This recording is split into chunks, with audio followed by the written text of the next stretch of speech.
You know, in the 80s and 1990s, one of the biggest soaps was General Hospital. And during this time, one of the biggest soap operas was kind of like General Hospital, but it was a player. Now, this skater had physical, emotional, spiritual, romantic problems up to yin yang, were plastered all over Canadian media, not only because it was kind of bizarre, it was the life and times of a very talented player. Were it not for all the problems with his knees, would have been probably a top 5 defender well into the 1990s. I believe he's still one of the most underrated players in NHL history. Some may disagree, but let's look at the stats for a second. Now, Al Iafrate, born Albert Anthony Iafrate in Dearborn, Michigan, 6'3", 240 pounds. Played the NHL for 14 years between 1984 and 98. He is perhaps most famous for extremely hard slap shot, as he set a record for velocity during the NHL Skills Competition 93, a record that stood for 16 years, at 105.2 miles an hour. It was eventually broken by Zdeno Chara in 2009 by 0.2 miles an hour, but you do the math. Now, he was born in Dearborn, but grew up in the great community of Livonia. Now, Iafrate was given the nickname The Planet by the Boston Globe sports writer Kevin Paul Dupont for his peculiar personality. And you'll see later on he had many nicknames. Now, internationally, he represented the United States at the 84 Winter Olympics and the 98 World Championships, and also declined a Canada Cup invitation, I think at least once, I think 87. Now, he first came to major prominence with all teams, the Detroit Drays of the Michigan AAA side. But then he graduated to the CompuWare side that finished champions of the USA Hockey Midget National Finals in 83. Now that year, again at defense, 75 points in 66 games. Now in 1984, he split time between Team USA, where he had 21 points in 61 games, and Belleville of the OHL, where he had 6 points in 10 games. Now at the Olympics that year, he was in 7th place. Now he was highly regarded as mostly for his midget numbers into what's considered juvenile or junior. Now in that year's draft, 1984, he was ranked number 5 as the overall prospect in that year's selection. He was rated in the Hockey News draft preview as number 3 defense prospect for that 85 selection. Now, when he joined Belleville for the remainder of the 84 season and playoffs, it came after he played for Team USA at the Olympics in Sarajevo, like I said, where he finished 7th place. Now, he was a teammate of future NHL players Kevin Hatcher and Sean Chambers with Detroit CompuWare in 82-83. Now, he was also Belleville's first-round pick, 6th overall in the 83 OHL priority selection, or the draft of eligible midget and similar players. Now, he had his debut for Toronto on October 11th, 84, and you couldn't miss him. He wore the big numbers 33 for Toronto, 34 for Washington, 43 for Boston, and 43 for San Jose. He eventually retired on September 1st, 1998, played again with Toronto, Washington, Boston, San Jose, put up some tremendous numbers, 463 points in 799 games, with 1,301 minutes and penalties. Now, NHL awards and honors. All-Star second team in 93 for Washington. Sporting News All-Star second team, 93 for Washington. Hockey News All-Star second team in 1990 for Toronto. All-Star game selection 88 and 90 for Toronto. 93 and 94 for Washington. He won the hardest shot title in 1990 with the first winner, 93 and 94, and again at 105.2 and 93. Now, he scored the most goals in defenseman in one playoff game, a triple for Washington at the New York Islanders on April 26, 93. Now, he holds a Toronto record with most goals by a defenseman in one season. This is a tie with 22. He had, again, most goals by a defenseman in one playoff series, the Washington record. And he was the Toronto playoffs assist leader. Now, he was the first U.S.-born player ever selected by Toronto in the first round of an NHL draft. Was their youngest rookie in 85, and also played left wing for Toronto at times during the 85 season. He He was also paired on defense with Bill Kitchen for Toronto in '85. So the first part of his career seemed to be going fine. Now, he was scouted as early as 1979 because he played with a Detroit-based team at the '79 Quebec International Pee Wee Hockey Tournament. Now, this is where it got kind of bizarre. Now, during the summer of 1984, Iafrate was driving a car with teammate Mike Vellucci when it crashed and flipped over multiple times. Vellucci was thrown from the car and broke his back, missing the entire '85 season, while Iafrate broke some ribs. This is where the soap opera starts, ladies and gentlemen. From then on, it's hard to keep up, and I hope you can. There's a lot of details I'm going to present. Now, with the Leafs, he began his career there, played 68 games as a rookie, putting up 21 points for, at the time, was a struggling Leafs lineup. His breakthrough came during his fourth season in the league, when his heavy slap shot helped him score 22 goals and 52 points, and Iafrate skated his first All-Star game. However, injuries limited him to 65 games and 33 points the following year, but he was back on track in '89-90, putting up 21 goals and 63 points, and made a return to the All-Star game representing the Buds. Now, unfortunately, Iafrate failed to build on his career best campaign and got off to a slow start in '91, and eventually grew tired of the fishbowl pressures of playing in Toronto and personal issues with teammate Gary Lehman. Allegedly, Gary was dating his ex-wife. Thus, Lehman was out of town to Montreal soon after, and he requested a trade out of town to get away from the press. Now, after 41 games in Toronto, broken-hearted, Iafrate was dealt to the Capitals in exchange for Peter Zezel and Bob Rouse. Now, Toronto GM Floyd Smith was aware of what had he given up the deal.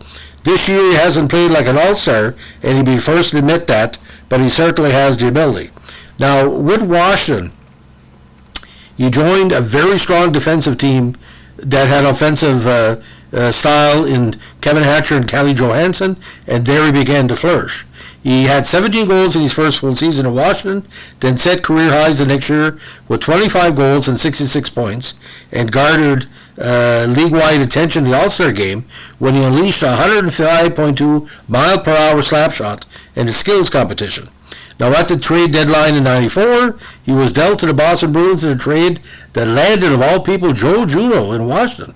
The Capitals, who for years were built from the defense out, sacrificed Iafrate in an effort to build up their offense. Now, General Manager David Poile, at the time of the trade, told the Washington Post, "Al is more a victim of us wanting to go after an offensive player." Now, with the Bruins, Iafrate fit in instantly and put up 13 points in 12 games to finish the season, then added 4 more in the playoffs. Unfortunately for Iafrate, those would be the last games he played in Boston because recurrent back and knee injuries caused him to miss the entire '95 and '96 seasons.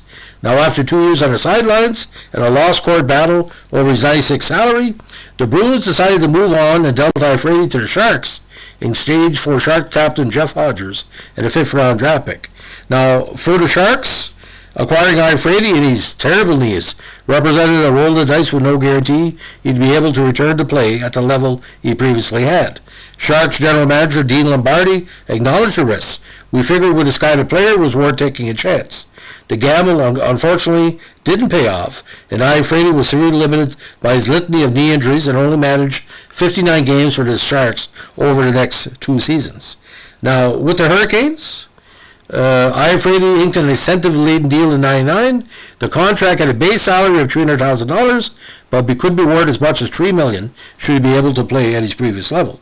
However, before he even went to training camp, Iafrate determined his health was still not there when it needed to be, and announced his retirement from the NHL at 32. "We share Al's disappointment in having to announce his retirement," Carolina GM Jim Rutherford said. "We knew when we signed him that his health may prove to be a question mark." Now, in the summer of 2001, at age 35, Iafrate contemplated a comeback and contacted Rutherford about joining the Hurricanes for a tryout. His former agent, Rick Kern, told the Raleigh News and Observer about his plans. He has been considering the possibility of coming in and trying to play again and testing his knee to see if he can withstand playing pro hockey again. Unfortunately, it never came to be, and Iafrate eventually walked away from professional hockey for good. Now, 799 career NHL games, again, like I said, 463 points. Now, numerous injuries throughout the career. including the worst one, a torn anterior cruciate ligament in one of his knees, sciatic nerve damage in his back, and a ruptured appendix. Because of injuries, Iafrate again missed all the 95 and 96 seasons and played only 59 games after his return, retiring after 98.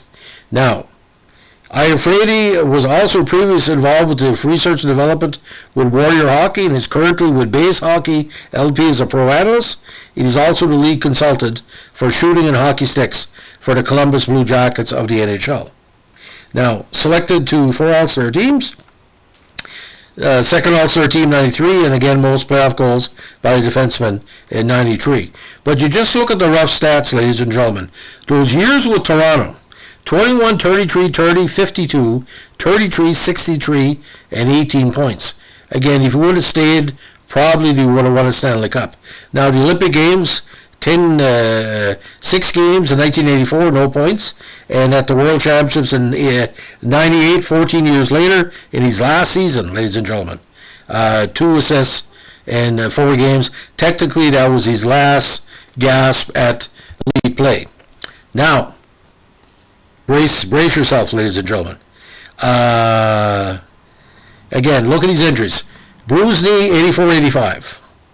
Bad case of the flu, March 85. Overweight, coming to camp in 85. Led to a dispute between Iafrate and Maple Leafs coaching staff. Now, left the team for a day to take care of a family problem. Missed start the 86 season with a fractured cheekbone, suffered a fight in a preseason game at Buffalo. Now, he missed part of the 86 season with a strained neck. Injury suffered in a game against Washington and was out for several months. Missed remainder of the 86 regular season with a bruised kidney. Injury suffered against St. Louis. Missed part of the 98 season with a head injury suffered during a game against Buffalo. Again, missed part of the 88 season with a sore back. An injury suffered during the February 4th game at Philadelphia. Now, he missed part of the 89 season with a cut on hand. An injury suffered during Toronto's game at Detroit on December 9th. Now, missed part of the campaign and left the team to return home to Detroit to address marital and personal problems on January 15th. He was granted a formal leave of absence for the team and did not return to Toronto until February 2nd, 89. He was returned to the lineup on February 11th. Now, he was paired with Brad Marsh for most of 1990 and 91, but missed the remainder of the 90 season and the playoffs with a ruptured ACL in his right knee, with a entanglement with Mike Huff in a game against Quebec on March 24th, 1990. Now, season-ending reconstructive surgery, and he won the nominee for the Bassett Trophy for Toronto in 1990. Now, he missed 1990 training camp and part of the season, recovering from knee surgery, and did not make his NHL debut until October. Now, with the Lehman clash during his final season in Toronto, because Lehman allegedly had taken to dating Iafrate's ex-wife, and then he missed all of the regular season and started the playoffs when he took a leave of absence due to emotional exhaustion on March 30th. He did not return to action for a week. Now, Washington refused to elaborate on why Iafrate had left the team, but adamantly denied that drug or alcohol abuse was involved. Now, he missed part of the 92 season with eye injury, suffered a game against San Jose. Now, he also missed the remainder of the 93 regular season with a pulled left hamstring, an injury suffered when he twisted to avoid being hit in the face by a puck in a game versus New Jersey. Now, he eventually scored 25 goals for Washington in 93, helping the Capitals become the first team to have 3 defensemen with at least 20 goals, including Hatcher and Sylvain Cote. Now, he missed part of the 94 season with a sprained right knee, an injury suffered during a game against Washington on December 21st. Now, he also missed part of the 94 season with re-aggravation of the right knee injury in the January 1st game versus Tampa Bay. Now, he had off-season surgery to repair his injured right knee on May 18, 94, and missed part of the 97 season with a broken toe, an injury suffered on November 12, 1996. Now, he missed part of the 97 season, again with a bruised toe. Injury suffered on December 7, 96 versus Tampa Bay. He did not return to action for 2 weeks. He then missed part of the 97 with a season with a back injury suffered during his San Jose January 27, 97 game for LA. Now, he missed the remainder of the campaign with sciatic nerve damage in his back, an injury suffered in a game against LA February 5th, 97. Now, this required season-ending surgery on May 6, 97. Now, the surgery was performed in LA. Following the surgery, he had another operation to remove a ruptured appendix. Now, he missed San Jose's entire 97 training camp and start of the 98 season while recuperating from the surgery and did not make his debut until December 1st, 97. Then he had another left knee injury, suffered during a December 21st, 97 game in Anaheim. Arthroscopic surgery December 28th and did not return on March 24th. Now, he was eventually left unprotected by San Jose for the 98 NHL expansion draft, claimed by Nashville on June 26, 98, but never played for the Predators because he was a Group 3 unrestricted free agent at the time. Again, he signed that contract with Carolina, and the rest is history. Now, he was listed on Carolina's 2001 pre-training camp roster as a free agent tryout, but nothing actually materialized, and Iafrate remained in retirement. So if you have your medical charts ready, ladies and gentlemen, if you can find all the body parts that were worked on, good luck with that. Now, more information on the major knee problems is available on hockeydraftcentral.com and various publications online. But Iafrate was all involved in different stuff. He was also called Wild Thing and Alley Cat during his career, mainly because he was also, of all things, a DJ. He hosted a weekly radio rock and roll show on Washington's WXZL-FM when he treated during his playing days with the Capitals. He was also an avid motorcycle rider during his playing days, and of course he's a noted hockey instructor involving clinics with skating and shooting. Now, how good was Al Iafrate? Well, we'll never know. With all those injuries, but like I'm just saying, he was just lucky he didn't bleed to death, because you lose when your appendix get rusted. For members of the media that covered him, all I can say, ladies and gentlemen, you had a talent of all the American defensemen who were in the league, and it was a golden time for American defensemen in the 80s and 90s. Chelios, Iafrate, everybody else, Langway, stuff like that. What a talent this guy was. But it just seemed like the drama and the soap opera, not saving his life, but just all those injuries, ladies and gentlemen. But you're that big of a player. I mean, when you're standing 2 inches shorter than Mario Lemieux and you have the same style of play, aggressive in the corner, you're playing a power play, playing defense, pretty bizarre situation. But if he wouldn't have been injured so much, ladies and gentlemen, he could have been the first defenseman of the modern era, could have scored 400 goals. I kid you not. He could have easily had a 20-year career at 20 goals a season. But like I said, it really hurt him playing in Toronto with the big media glare. He felt a little bit better in Washington. But, he will always go down in history. You see a pitcher like J.R. Richard, how fast he could pitch. That stroke took away all his future talent. What took away Al Iafrate deep down was how bad his knee was. Because Iafrate, when he was on, when he was healthy, ladies and gentlemen, it was an honor to watch that guy. What a talent he was. And like I said, even though he had some entanglements in Toronto, mostly he was good to his teammates, he was good to the fans, he was good to everybody he coached or helped. And, hockey's a weird game, ladies and gentlemen. One injury, look at Sylvain Turgeon, we were talking about the other day. All the injuries in his stomach. His stomach pretty well ended his career. But even with the type of surgery that was going on, somebody said Iafrate has the knees of a 7-year-old.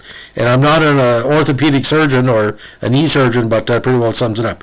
So, ladies and gentlemen, if you like what we're doing with our Vintage Toronto Maple Leaf podcast, let us know. Give us a like, comment, or subscribe. I'm sorry to go over the litany of injuries of Iafrate, but that's a big part of who he was, just to come back from all of that. And if you see Al Iafrate in your travels, any of the listeners, you tell him that this journalist from New Brunswick has big respect for him, because I honestly think he was still underrated. I know it's weird, but Al Iafrate was a very underrated big man in hockey. And if he would have played another 5 seasons, Stanley Cup for sure, World Championships for the States. Can you imagine if Iafrate would have played from Team USA for all those teams at the Olympics in the early 2000s? He may not have won. Canada may not have won in 2002. Who knows? Crazy things have happened because Team USA was getting better and better all the time. So, anyway, thanks for listening, ladies and gentlemen. Have a good day. Bye.